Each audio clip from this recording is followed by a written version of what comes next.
जय श्रीराम. शिवपंचाक्षरी मंत्राचा तुम्ही चुकीच्या पद्धतीने तर जप करत नाहीत ना?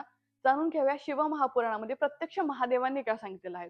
त्यांनी याच्यामध्ये 3 कॅटेगरीज दिलेल्या आहेत. पहिली कॅटेगरी म्हणजे जे संन्यासी लोक आहेत किंवा ज्यांना गुरुउपदेश किंवा गुरुदीक्षा प्राप्त झालेल्या आहेत, अशी लोक ओंकारासह या मंत्राचं उच्चारण करतात.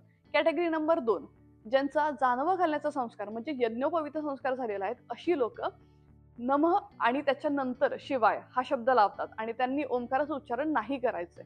कॅटेगरी नंबर 3 की ह्या सगळ्यामध्ये जे बसत नाहीत आणि ज्या सर्व स्त्री आहेत अशांनी शिवाय हा शब्द आधी लावायचा आणि त्याच्यानंतर नमः म्हणायचं आणि त्यांनी सुद्धा ओंकाराचं उच्चारण करायचं नाहीये.